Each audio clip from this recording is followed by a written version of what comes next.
Après une pause Covid, le Backgammon Camping Club de Saint-Arnoux en Yvelines a rouvert son domaine cette année pour un événement privé organisé par le fameux club Vido, le premier club de France. Cet événement s'appelle les Cubistes. Enfin, afin d'éclairer le lecteur néophyte sur cette appellation, le terme cubiste englobe à la fois le geste du joueur qui lève son bras pour lancer le démultiplicateur que l'on connaît et son verre rempli de jus de raisin fermenté issu du fameux cubi. Voilà.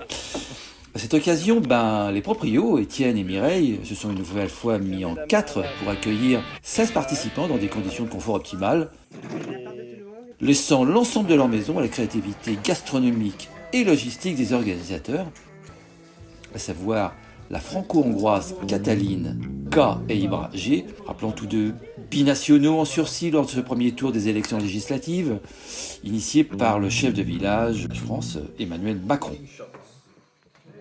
Donc 14 mecs et seulement 2 femmes, dont la bouillonnante Caroline, surnommée Canoë Kayak, probablement à cause de son coup de pagaie asséné à ses adversaires lors des matchs. Timide et réservée, Caroline avait préféré être accompagnée ce jour-là par Greg, ce fameux garçon affectueux, particulièrement dévoué, d'une patience infinie. Un garçon d'origine gréco-arménienne dont la présence sur le territoire français reste aussi incertaine après le second tour du 7 juillet. Dans cette catégorie, disons, déjectable, notons également la participation de 2 autres binationaux. Kamel, origine tunisio-espagnole, et d'un certain James, anglo-écossais, sujet de sa feu gracieuse majesté, lui aussi en exil. Après avoir vérifié les cartes de séjour de chacun, Étienne m'a confié, tout à fait en silence, de ne pas vouloir avoir d'ennui avec le service d'immigration, s'appelant Ostachi, un nom qu'il qualifie lui-même de faussement basque. Bon.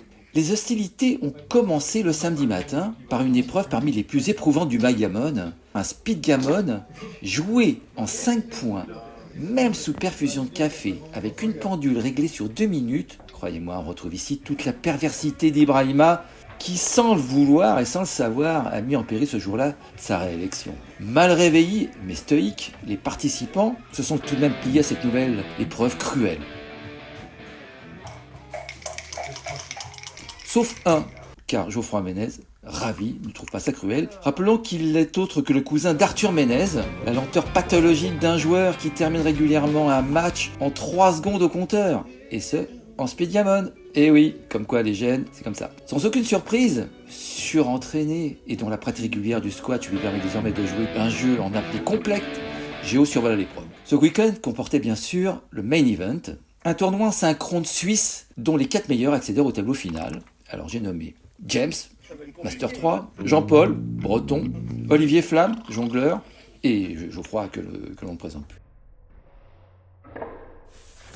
Le match eut lieu en plein air, et une fois encore, le sujet de la perfide Albion, j'ai nommé Calamity James, s'imposait face à Jean-Paul Le Breton, donc de l'autre côté de la Manche. Ce retour de flamme, promis, je ne refais plus, fut particulièrement remarqué lors du tournoi en double consultation, avec la participation de 8 équipes, dont les noms, j'avoue, laissent un peu rêveur.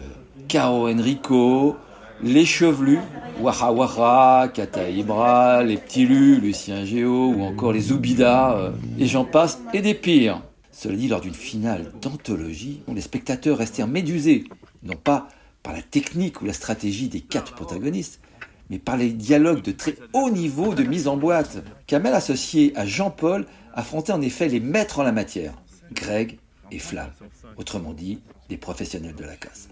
Psychologiquement, ces deux-là se surpassèrent pour vaincre Kamel et JP, dont le cerveau bouillonnait sous leur bob, d'un goût aussi également douteux. Voilà. Gildas remporta la consolante, rondement menée en speedgammon, elle aussi, car certains devaient revenir à la capitale rapidement pour aller voter avant 20h. Allez, ce week-end fut incontestablement une réussite. Certes, les autres demandèrent à Kamel, Camille et James de dormir dans la même pièce, dans le salon. J'avoue que le niveau de décibels des ronflements atteignit probablement le seuil de la douleur avec ces 3 réunis-là. Enfin, les menus préparés par Kata et Ibra et le nombre de gourmandises diverses apportées par les convives vont probablement laisser des traces dans les organismes et mettre quelques balances dans le rouge. L'équipe a pu encore prouver toute sa maîtrise du barbecue, comme les années précédentes, avec l'expérimentation de cuisson de brochettes végétariennes. Rappelons que chez les cubistes, on ne mélange pas la merguez et l'aubergine. Enfin, malgré la confection d'un cocktail exotique plutôt étrange et d'une confiture de lait délicieuse, mais hyper dangereuse, Kamel n'a pas réussi à terrasser ses adversaires avec ses arguments. J'ai une pensée particulière pour Auguste, ce très jeune enfant, apparemment aimé par ses parents, adoré par ses grands-parents, Mireille et Étienne, subit hélas une maltraitance sournoise et très précoce. Le backgammon, et oui, le petit joue déjà. La relève des cubistes est assurée pour plusieurs décennies. Très grosse bise pour tous, et encore merci et bravo pour ces 2 jours de jeu et d'amitié. À très bientôt, les chers.